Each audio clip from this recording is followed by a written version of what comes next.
আপনি যখন মজলিসে আসবেন আপনার উপর সাকিনা অবতীর্ণ হবে। হাদিসের মধ্যে আসছে ইয়াতলুনা কিতাবাল্লাহ ওয়া ইয়াতাদারাসুনাহু বাইনাহুম ইল্লাহ নাযালাত আলাইহিম সাকিনা ওয়া ghashiyatuhumur রাহমাহ ওয়া হাফাতুহুমুল মালায়েকা ওয়া যাকারুল্লাহ ফি মান 'inda। আল্লাহু আকবার। আল্লাহ তাআলা সাকিনা অবতীর্ণ করেন, রহমত নাযিল করেন, রহমতের ফেরেশতা দ্বারা এই মসজিদকে ঘিরে রাখছে, গাড়ির উপর কাঠ দিয়ে দিয়ে আসমান পর্যন্ত ফেরেশতারা গিয়েছে। জিজ্ঞাসা করেন, আমরা ব্যাপারে জানি সবাই, কোথা থেকে আসলে মসজিদে কি হয়েছে, ফেরেশতারা সব উত্থাপন করে কারা কারা আসছে। তো আমাদের জন্য রহমতের ফেরেশতা ইস্তেগফার করে সুবহানাল্লাহ। আর কি হয়, সাকিনা অবতীর্ণ হয়, আসমান থেকে বৃষ্টি পড়ে আমরা দেখতে পাই, ঠিক কিনা? সাকিনা দেখতে পাই না, সাকিনা প্রশান্তি, সাকিনা ভাই প্রশান্তি, আমাদের উপর প্রশান্তি অবতীর্ণ হয় সুবহানাল্লাহ। রহমত নাযিল হয় এই মাহফিলগুলোতে। শুরুতেই বলে নেই কুরআনুল কারীমের আয়াত যখন তেলাওয়াত হবে এর পুরোপুরি হক যদি আপনি আদায় না করেন নিজ থেকে, তো আপনি কিন্তু কবিরা গুনাহে শামিল হবেন। আমার পরে প্রধান বক্তা দ্বিতীয় বক্তা আছে, কোরআনুল হাদিস থেকে আলোচনা করবে। তাই আমি নিজেকে এবং আপনাকে এই গুনাহের হাত থেকে বাঁচানোর জন্য বলেছি, কোরআনুল কারীমের যে আয়াতটা, যে কোরআনুল কারীম যখন তেলাওয়াত হবে দুইটা বিষয় চুপ করে শুনবে, মনোযোগ দিয়ে শুনবে, ঠিক কিনা বলেন? এই দুইটা বিষয় যদি আপনার ঠিক না থাকে আপনি কিন্তু গুনাহগার হবেন। এই জন্য আপনাকে সচেতন করলাম, কিন্তু উলামায়ে কেরাম এখানে কথা বলবেন। আমরা সকলেই অবগত আছি যে কোরআনুল কারীমের একটা মাদ্রাসা, এই মাদ্রাসাতে কোরআনুল কারীম তেলাওয়াত করা হয়। আমরা সকলে জানি যে যারা বয়সে ছোট, বয়সে কি ভাই ছোট, কিন্তু আল্লাহর কসম ওরা আমার চাইতে বেশি মর্যাদা পায়, ঠিক কিনা বলেন? বলেন ঠিক কিনা? আল্লাহর কসম ওরা আমার চাইতে বেশি মর্যাদা পান। কারণটা কি? হাদিস প্রমাণ করে তারা যখন ইলম শিক্ষার জন্য আসে, নূরের ফেরেশতা তাদের পর বিছায়া দেয়, সমুদ্রের মাছ কীট পতঙ্গ তাদের জন্য ইস্তেগফারের দোয়া করে, ঠিক কিনা বলেন? তারা ইলম অর্জন করে। তাদের ব্যাপার হাদিসে আসছে মান সালাকা তারিকান ইয়ানতালিকু ফীহি ইলমান সাহহালাল্লাহু লাহু বিহি তারিকান ইলাল জান্নাহ। ইলম শিক্ষার জন্য যে যতটুকু পথ অবলম্বন করবে আল্লাহ রাব্বুল আলামিন ততটুকু পথ জান্নাতের জন্য তার জন্য সহজ করে দেবেন। সুবহানাল্লাহ। ইলম এত গুরুত্বপূর্ণ যে হযরত আদম আলাইহিস সালাতু ওয়াস সালামকে যখন সৃষ্টি করলেন, মনোযোগ দিয়ে শোনেন, সৃষ্টি করলেন তখন তাকে জান্নাতে কোনো নিয়ামত দেওয়া হয় নাই ততক্ষণ পর্যন্ত। সমস্ত বস্তু সামগ্রীর নাম যখন শিক্ষা দিলেন, وعلم آدم الأسماء كلها ثم عرضهم على الملائكة, সমস্ত বস্তু সামগ্রীর নাম যখন শিক্ষা দিলেন, পরীক্ষা দিলেন,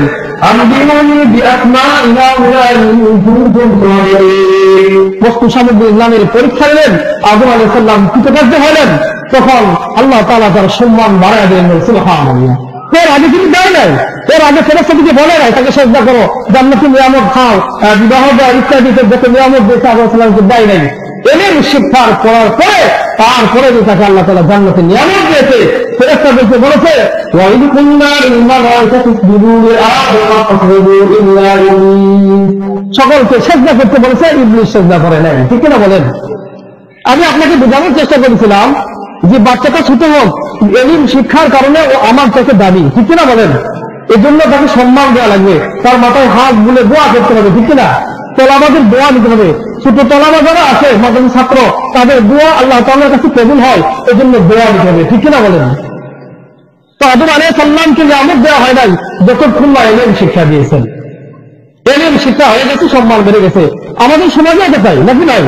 যার শিক্ষা দীক্ষা বেশি আমরা সমাজের লোক তাকে সম্মান করি, ঠিক কিনা বলেন?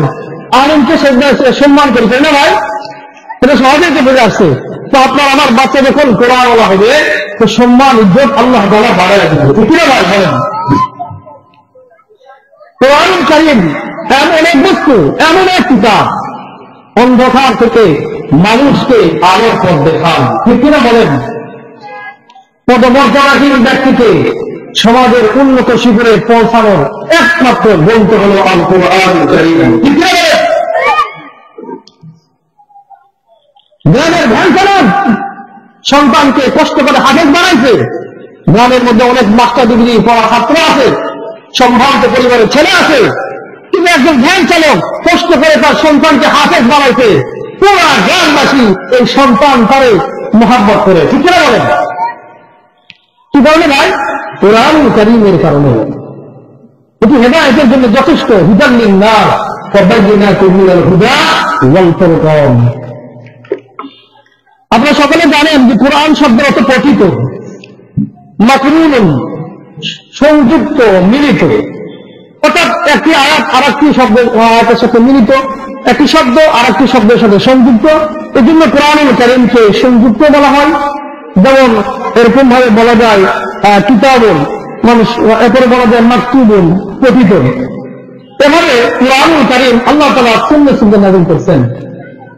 আমরা সেটার বলছি আল্লামা আবুল বারাকাত আন-নাসাফি রাহমাতুল্লাহ আলাইহি বলেছেন, হুয়াল কুরআনুল মুনাজ্জাল আলা রাসূল ফিল মাকতুবিল মাসহুহ ফিল মানকুল নাকলান মুতাওয়াতিরান বিলা শুবহা। কোরআন এমন একটি কিতাব যা রাসূলুল্লাহ সাল্লাল্লাহু আলাইহি ওয়াসাল্লামের উপর অবতীর্ণ, যাকে মাসহাফে লিপিবদ্ধ করা হয়েছে এবং যা সন্দেহমুক্ত প্রক্রিয়ায় ধারাবাহিকভাবে রাসূলুল্লাহ সাল্লাল্লাহু আলাইহি ওয়াসাল্লামের উপর নাযিল হয়েছে। এর নাম হলো কোরআনুল কারীম। ঠিক কিনা বলেন? এটি এমন একটি কিতাব, এর মধ্যে কোনো সন্দেহ নাই, কোনো বক্রতা নাই, কোনো কাজ নাই। ঠিক না হয়? যালিকাল কিতাব লা রাইবা ফীহি হুদাল লিল মুত্তাকিন। এই কিতাবে কোনো সন্দেহ নাই, কোনো ভেজাল নাই। আল্লাহ রাব্বুল আলামিন কোরআনুল কারীমে বলতেছেন, আলহামদুলিল্লাহিল্লাযী আনজালা আলা আবদিহিল কিতাব ওয়া লাম ইয়াজআল লাহু ইওয়াজা। প্রথমে প্রশংসা নিয়ে আসলেন যে আমি এমন একটি কিতাব নাযিল করছি, প্রশংসা হোক। এর মধ্যে কোনো বক্রতা নাই, কোনো কাজ নাই, কোনো ভেজাল নেই। কারণটা কি ভাই? এই কথাগুলো কার বলেন? এই কথাগুলো কার? কোরআনুল কারীমের কথাগুলো কার বলেন?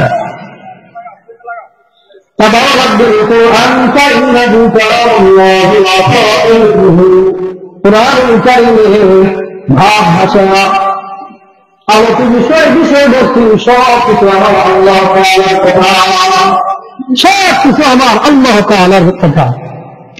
এই জন্য এই কোরআন যখন আমি শ্রবণ করবো, চোখ থাকবো, মনোযোগ সহকারে শুনবো।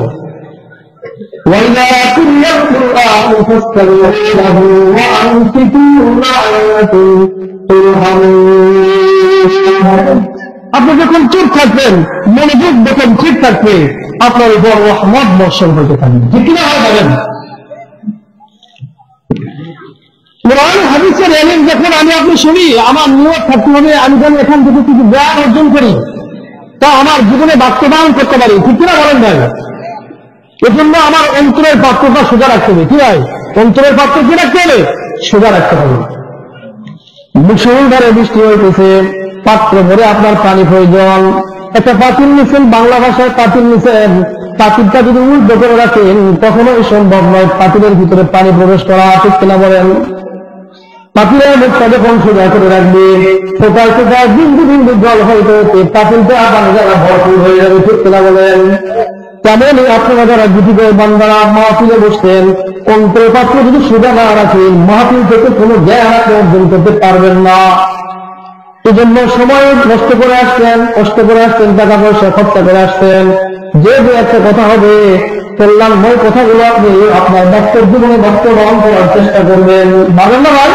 ইনশাআল্লাহ আমার জন্য দোয়া করবেন, আমিও যেন আমলের জিন্দেগি আনতে পারি। তো কোরআনুল কারীম পদমর্যাদাহীন ব্যক্তিকে উন্নত শিখরে পৌঁছে দেয়, এটা কি আমরা বিশ্বাস করি ভাই? এটা কি বিশ্বাস করি সবাই?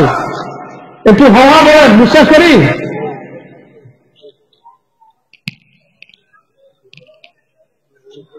মক্কার এক ইহুদি ছিলেন, সালাম ইবনে জুবাইর। নাম কি ভাই?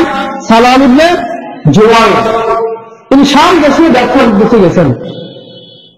তো ব্যবসার মাল ক্রয় বিক্রয় করতে করতে দেখলেন বাজারে অতীব ক্ষীণ, স্বাস্থ্য নেই, কালো কুৎসিত একটা ছেলে মানুষ দাঁড়ায় আছে। তাই কেউ দাম দিয়ে নিতে চাই না, সবাই অপছন্দ করে চলে যাইতেছিল। সালাম ইবনে জুবাইর চিন্তা করলেন, লোকটা নিম্নে যদি ছেলেটারে ক্রয় করতে পারে, মহিলার বাজারে উঠায় আমি বেশি দামে বিক্রি করবো, কয়েকদিন চলে সাথে দিয়া। সালাম ছেলেটারে ক্রয় করে মদিনার বাজারে উপস্থাপন করলেন। মদিনার বাজারে পাশে তাকে দাঁড় করা দিলেন। লক্ষ্য করে সালাম ইবনে জুবায়ের দেখতেছিলেন ছেলেটারে খুব তাকায় না, দাম তো দূরের কথা, দাম হাঁটানো তো দূরের কথা, ছেলেটার দিকে কেউ নজরে দেয় না।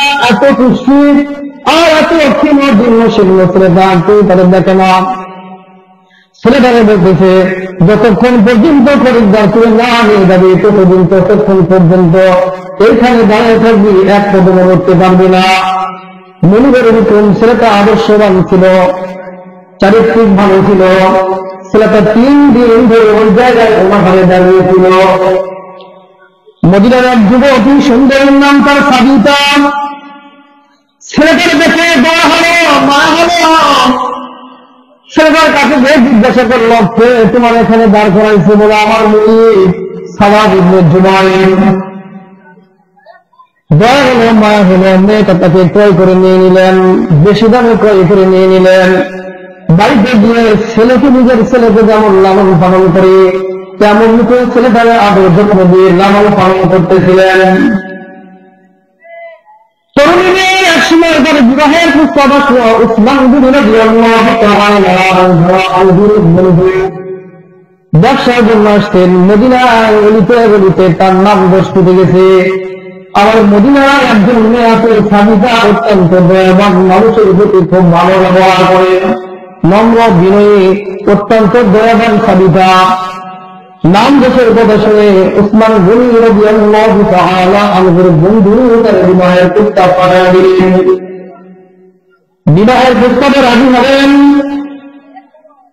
বিয়ে শাদী করার পর মক্কায় যখন চলে আসলেন, উসমান গনি রাদিয়াল্লাহু তাআলা আনহু এই বন্ধুর সঙ্গে তেমন কথাবার্তা আগের মতো আর বলে না। বন্ধু উসমান গনিকে জিজ্ঞাসা করলেন, বন্ধু আগের মতো কেন আপনি আমার সঙ্গে কথাবার্তা বলতেছেন না? ব্যবহার ভিতরে তো পরিবর্তন দেখা যাইতেছে। বলে, আমাদের নবী আলাইহিস সালাতু ওয়াস সালামের আবির্ভাব হয়েছে, সত্য দিন নিয়ে এসেছে, আর তার হাতে বায়াত গ্রহণ করছি, কালেমা পড়ে মুসলমান হয়েছিল। সুবহানাল্লাহ। তুমি এবং আমি আলাদা হয়ে গেছি। তুমি ইহুদি, আমি মুসলমান, সুতরাং তোমার সাথে বন্ধু আমার জায়েজ নাই। তুমি কেন বলেন? হিন্দুদের যতই বন্ধুত্ব ভাবি, মন্দির যত পাহাড়ে আজকে ভারতের লক্ষ্য করে দেখেন বন্ধু আমার ইসলামের কত ক্ষতি করতেছে, ঠিক কিনা বলেন? কোরআনুল কারীম কখনো মিথ্যা হইতে পারে না।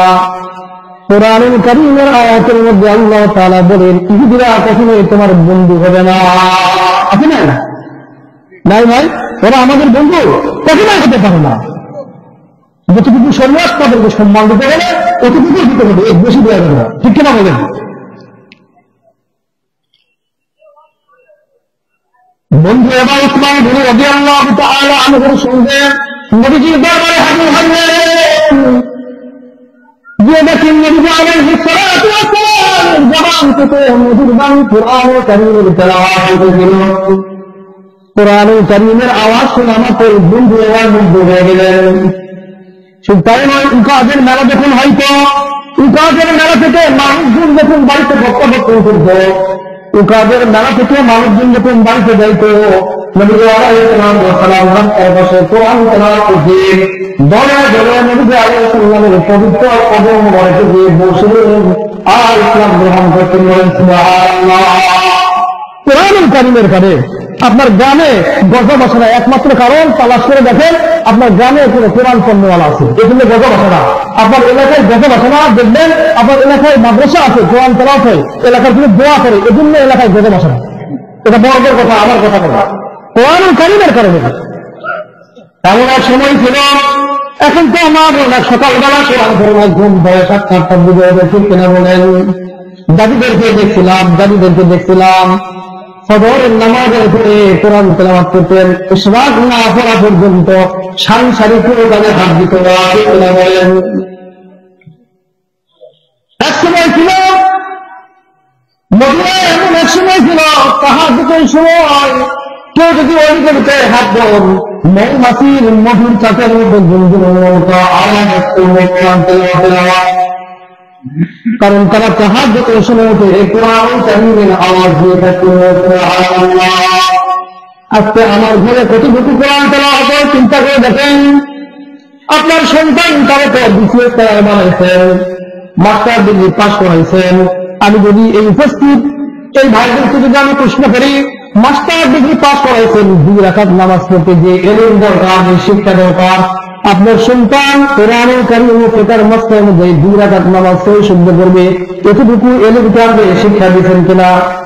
প্রশ্ন যদি করি তো বেশিরভাগ ভাই বলবেন না, জানি না, নিজেই জানি না, বাচ্চারা কি শিখাইব? কত শিশু মাস্টার ডিগ্রি পাস, 2 রাকাত নামাজের 7টি মাসালা প্রয়োজন, জানে জানে না।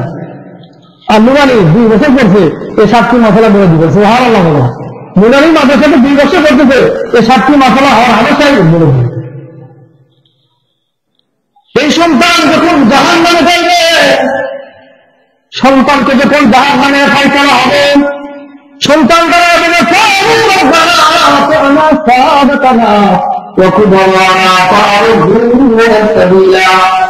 আমার এখানে জাহান্নামে দিচ্ছেন, আমার কি বড় আমার সাবিলা, কি বড় আমার ফ্যামিলি মেম্বার, আমাকে যারা লালন পালন করতো, দেখাশোনা করতো, সাবিলা, তারা আমাকে সঠিক পথ দেখায় নাই, তারা আমার ফজরের নামাজে ঘুম পাচ্ছি ডাক দেয় নাই, তারা আমাকে কোরআন পড়ার কথা বলে নাই, কোরআন পড়ার নামাজের শাসন পর্যন্ত করে নাই। আবার দোয়া করে রব্বানা তুজিব ইতাইনা লাহনা ওয়া সুতরাং আমার পূর্বে আমার অভিভাবক, আমার ফ্যামিলি মেম্বারকে কঠিন আযাবে মুক্ত করে। সম্পদ বেছে নিয়ে তথ্য প্রযুক্তির জ্ঞান শিক্ষা দিচ্ছেন, মাস্টার ডিগ্রি পাস করাচ্ছেন, নামি দামি কলেজে পড়াইছেন, সম্পদ বিক্রি করে। আজকে কিয়ামতের দিন যখন বিচার ফায়সালা হয়ে যাবে, তখন এই সন্তান আপনার উপকারে আসবে বলেন? বরং আপনার জন্য দোয়া করবে, আমার পিতারে কঠিন আযাব দেন, তারপরে আমার জাহান্নামে যাবে। কে বলে বলেন? যার জন্য সম্পদ বিক্রি করে তথ্য প্রযুক্তির জ্ঞান শিক্ষা দিয়েছেন, সে বলবে। এজন্য কোরআনুল কারীম তেলাওয়াত করতে হবে। মসজিদে নববীতে নবী আলাইহিস সালাতু ওয়াস সালাম বলেন, তাহাজ্জুদের সময় দেখলেন আবু বকর কোরআন তেলাওয়াত করতেছিল, ওমর ইবনে খাত্তাব রাদিয়াল্লাহু তাআলা আনহু জোরে জোরে তেলাওয়াত করতেছিলেন। নামাজ শেষে জিজ্ঞাসা করলেন, আবু বকর তুমি আস্তে আস্তে কেন কোরআন তেলাওয়াত করতেছিলে?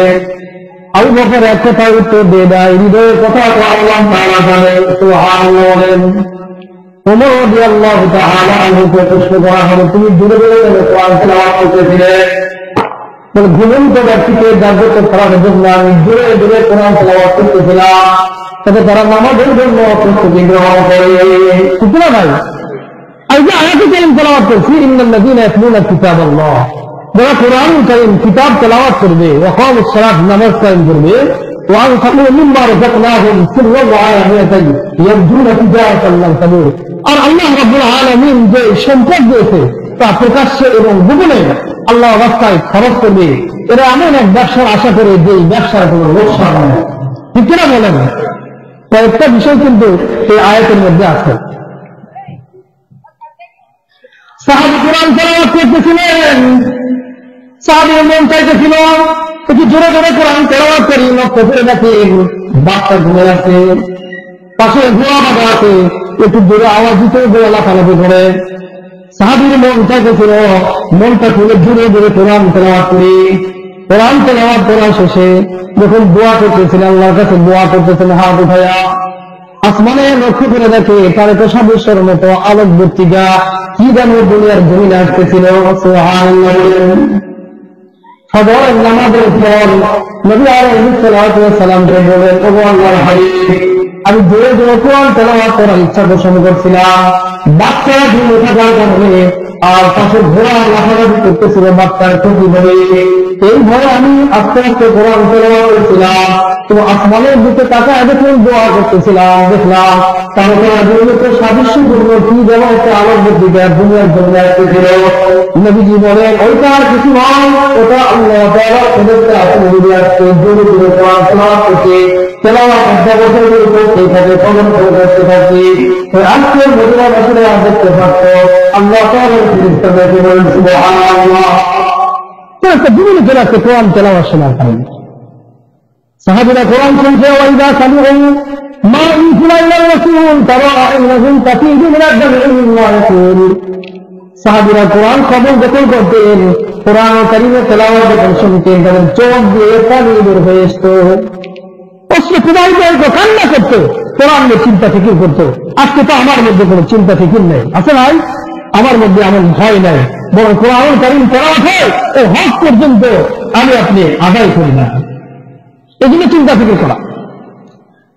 যে হাদিসটা তেলাওয়াত যদি সময় খুব অল্প, কথাগুলি বলতেছি, الدنيا حلوة خضراء وإن الله مستخلفكم فيها فينظر كيف تعملون فاتقوا الدنيا واتقوا فإن أول فتنة بني إسرائيل كانت في النساء।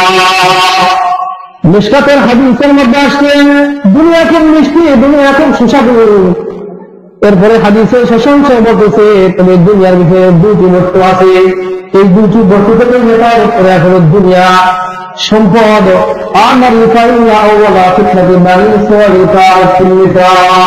পৃথিবীতে প্রথম ফিতনা হয়েছিল বনী ইসরায়েলে, নারীদের কারণে প্রথম ফিতনা শুরু হয়েছিল। সেটা বাকারার তাফসীর করে আমরা, বাকারার যে ঘটনাটা, এই ঘটনা নারীদের কারণে। এই জন্য আপনার মেয়ের সন্তানকে জিন্দার বানাতে হবে। নারী দরকার, সম্পদ দরকার, ঠিক কিনা? দুইটাই মানুষের জন্য প্রয়োজনীয় বস্তু, ঠিক কিনা? দুইটাই মানুষের জন্য প্রয়োজনীয় বস্তু, পুরুষের জন্য সম্পদে পুরুষের দরকার, নারী পুরুষের জন্য দরকার। সম্পদ যদি না থাকে দুনিয়া আবাদ হবে না, হবে? দুনিয়া আবাদ হবে? মেয়ে ফ্যাক্টরি টাকা পয়সা যদি জমা না থাকে দুনিয়া আবাদ হবে না।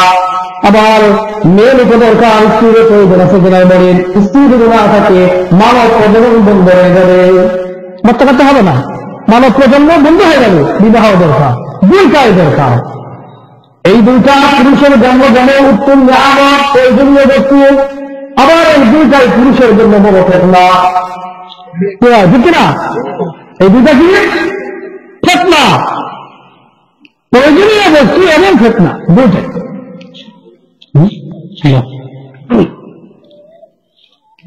এই জন্য আল্লাহ রাসূল সাল্লাল্লাহু আলাইহি ওয়াসাল্লাম বলেন, হালাল রোজগার করো, হালাল কামাই খাও।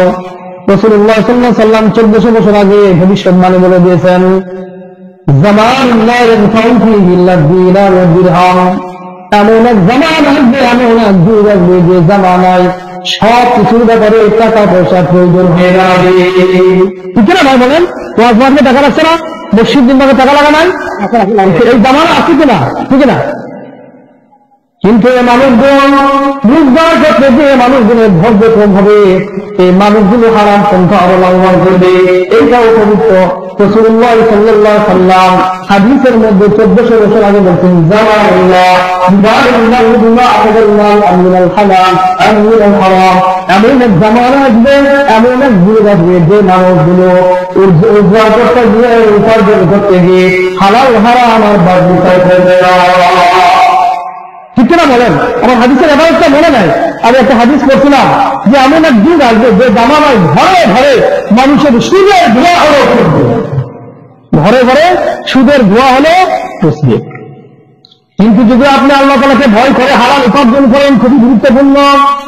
পাহাড় পরিমাণ যদি নেকি থাকে আপনার, আর কিঞ্চিত পরিমাণ যদি হারাম থাকে, সমস্ত নীতিগুলো বরবাদ হয়ে যাবে। এজন্য হুজুরকেও সতর্ক থাকা দরকার, বন্ধুওয়ালা সঙ্গীওয়ালা দুজনকে সতর্ক হওয়া দরকার।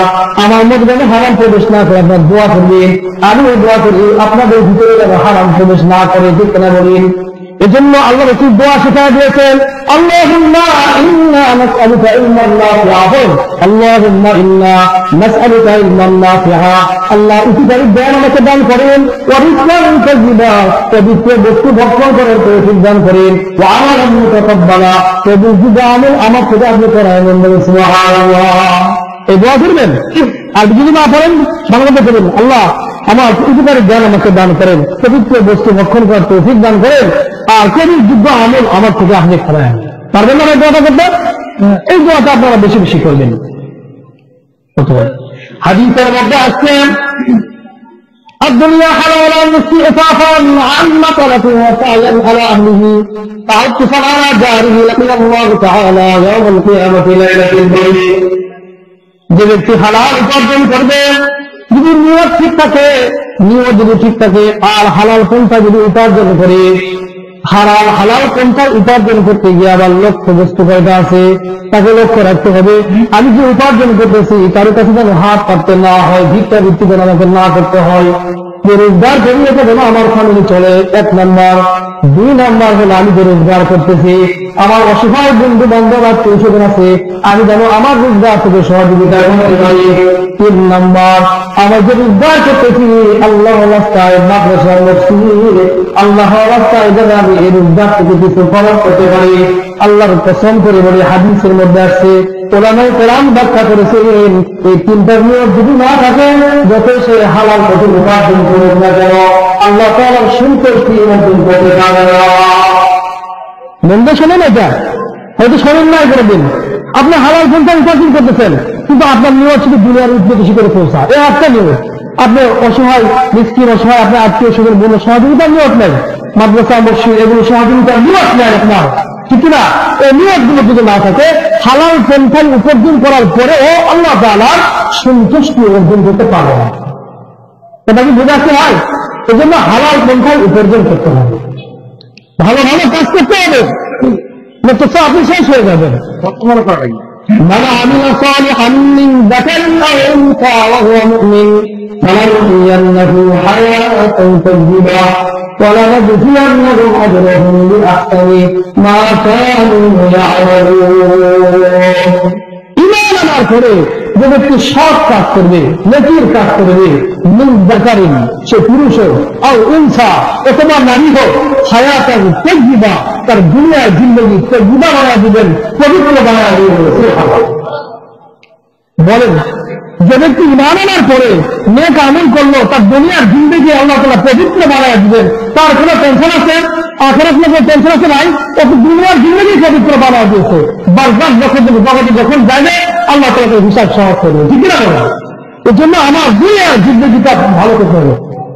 আমি যদি দুনিয়ার জিন্দেগি ভালো করি, মিশকাতের হাদিসের মধ্যে আছে শিখতে শুনেন, যে যেমন করে জীবনটাকে গঠন করবে তেমন রূপেই তার মৃত্যুবরণ হয়ে মারাত্মক কথা। ব্যাখ্যা বিশ্লেষণ একরাম যদি হয়ে 1 ঘন্টা শেষ করতে পারবে না। যে যেমন করে জীবনটাকে গঠন করবে তেমন রূপেই তার মৃত্যুবরণ হবে, আবার যে যেমন করে মৃত্যুবরণ করবে কিয়ামতের দিন তাকে তেমন রূপেই উত্থিত করা হবে। এই জন্য জিন্দেগিটা আপনি যদি আপনার মৃত্যুটা ভালো অবস্থায় পান তাহলে আপনাকে আমল সহজে পাওয়াবে। জিন্দেগিটা আপনি যদি আপনার মৃত্যু ভালো করে চান তা আপনার আমলের ভালো করতে হবে। ভালো কাজে ভালো কর, মন্দ কাজে মন্দ, সুমন থেকে সুধা ময়লা থেকে মিথ্যা আলে বিপদ দেখে নেই কোথাতে ভুল, সত্য বছর চলাই যেন শান্তি শিখে, ঠিক না? বলেন, এই জন্য ভালো কাজ করতে হবে। নামাজে পড়ি, আবার এরকম ভাবে জীবন শেখায় করি, সুদের খাবার নাম আছে, এগুলো করলে হবে? বলেন, এগুলো করলে হবে? এই জন্য আমলে সওয়ালে করা বলেছেন। আমলে সওয়ালে সূরা নূরের 2 নম্বর আয়াতে বলেছেন, আল্লাযী খালাকাল মাউতা ওয়াল হায়াতা লিয়াবলুয়াকুম আইয়ুকুম আহসানু আমালা। সৎ কাজ করো, নেকির কাজের প্রতিযোগিতা করো। আর ব্যাপারও করছিলাম সায়ান ফি সাবিলিল খায়র, ভালো কাজে ঝাঁপিয়ে পড়ো। ভালো কাজে আমাদেরকে ঝাঁপিয়ে পড়তে হবে। আমি করব আমার প্রাপ্তবয়স্ক সন্তানকে ভালো কাজে ঝাঁপিয়ে পড়ার ও ভক্তকে গড়ে তুলতে হবে, ঠিক না? বলেন, যত দিন যাবে কোরআন লুকাইয়া দেওয়ার জন্য 1 শ্রেণীর লোক দাঁড়ায় গেছে, ইসলামটাকে নষ্ট করে দেওয়ার জন্য 1 শ্রেণীর লোক ষড়যন্ত্র করতেছে, আমার মতো লেবার ধরে লোক ষড়যন্ত্র করতেছে, ঠিক না? বলেন, এই জন্য আমার সন্তানকে হক বাতিলের বুঝ দিতে হবে। এটা আপনি কোথায় দেবেন? এই সন্তানটাকে মাদ্রাসায় করাতে হবে, দ্বীনের ইলম দিতে হবে। আর যদি কিয়ামতের দিন আপনি যদি কাজ করে না করাতে পান, মাস্টার ডিগ্রি ফটবা পাস, ছেলে বিবাহ যদি করে, আজকে গিয়ে তার হাতে পায়ে ধরুন, বা টাকা পয়সা ব্যাগ শেষ হয়ে গেছে, তো 5 টাকা বিনিয়োগ চালো বা কোরআন শরীফ পড়ার লাগে না, আজকে বলবেন 5 টাকা তো ভাগের বিনিয়োগ বেঁচে দেয়, তাও তো কোরআন শরীফ পড়া লাগে, আমার জাহান্নাম থেকে বাঁচা লাগে, ঠিক না? হবে কারণটা কি নয়? এই সন্তান দ্বারা কি বলবে বলেন? এই সন্তান বলবে আমার ফ্যামিলি মেম্বার, আমার বড়রা যারা দেখাশোনা করবে, তা বলবে সাবিলা, এরা আমাকে সঠিক পথ দেখা নাই, এদেরকে আগে জাহান্নামে দেবে, ঠিক না?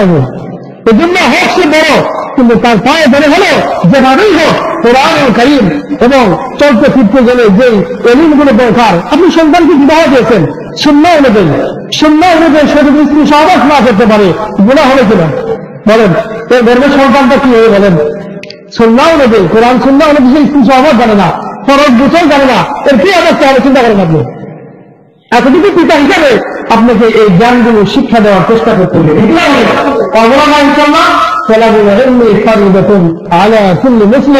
প্রত্যেকটা নর নারীকে কোরআন ও কারীমের শিক্ষা দেওয়া কিভাবে বলেন? খরচ। আমার সময় শেষ হয়ে গেছে, আমার বাড়াই দিচ্ছে।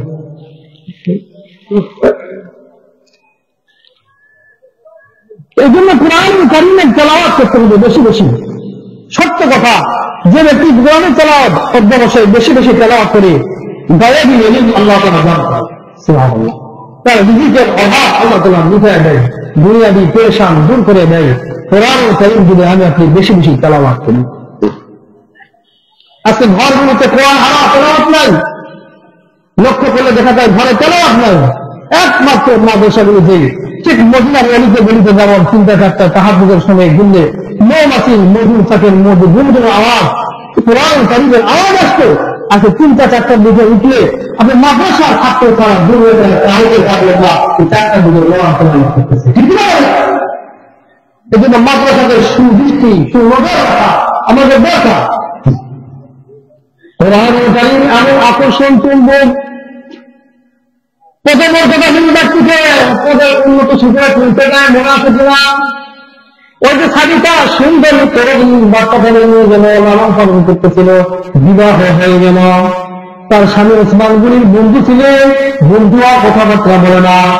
ওসমান গনি যখন বিস্তারিত পেশ করলেন, তিনি ওই ইসলাম গ্রহণ করলেন। ঘরে আসলেন, বিবিকে সব ঘটনা খুলে বললেন। বিবি ও স্বামী আনুগত্য ছিল, বিবি স্বামীর চেয়ে চলে গেল রাসূলুল্লাহ সাল্লাল্লাহু আলাইহি ওয়াসাল্লামের দরবারে গিয়ে তিনিও নবী আলাইহিস সাল্লামের দরবারে ইসলাম গ্রহণ করলেন। কিছুদিন পরে হাদিস শুনছেন, যে ব্যক্তি গুনাহ করতে দিবে আল্লাহ তাআলা তাকে জান্নাত দিয়ে দিবে। ঘরে এসে বিবি এবার গোলামকে বলেছে, বাবা সালাম, আমি তোমাকে মুক্তি দিয়ে দিলাম। রাসূল সাল্লাল্লাহু আলাইহি ওয়াসাল্লামের হাদিস থেকে শুনেছি, তোমাকে আমি মুক্তি দিয়ে দিলাম। ছেলেটা কান্না করতেছিল, আমার বাবা নাই, মা নাই, আমি কার কিছু যাবো, কোথায় যাব? ছেলেটা কান্না করতেছিল। এই কিতাবের মধ্যে এরকম লেখে, এই ছেলেটা যুদ্ধের কোন এক ময়দানে তাবু গেড়ে নামাজ আদায় করতেছিলেন। এই উমর ইবনে খাত্তাব রাদিয়াল্লাহু তাআলা আনহু কিছুদিনের মধ্যে মিশরে দাঁড়িয়ে ওই যে সালাম ইবনে জুবাইর প্রথম যে ফল করেছিল, ওটা রাস্তা দিয়ে যাইতেছিলেন, ওই ছিল ছেলেটা নামাজ আদায় করতেছিল। নামাজ শেষে বললো, এরা তোরা কোথায় পাইলেন? এরা আমি ক্রয় করছিলাম, অত্যন্ত দুর্বল ছিল, ক্রয় করার মতো কেউ ছিল না। মদিনার বাইরে 3 দিন ধরে ক্রয় করার মতো কেউ ছিল না। এত নগণ্য পদমর্যাদার এক ব্যক্তি ছিল, এরকম তোমরা ইনাম বাড়াইলেন। সকলে জবাব দিয়ে দিলেন, আমাদের মধ্যে সব চাইতে সুন্দর করে কোরআন তেলাওয়াত করা হয়, আমাদের উন্নয়ন হিসেবে নিযুক্ত হয়েছিল। সুবহানাল্লাহ।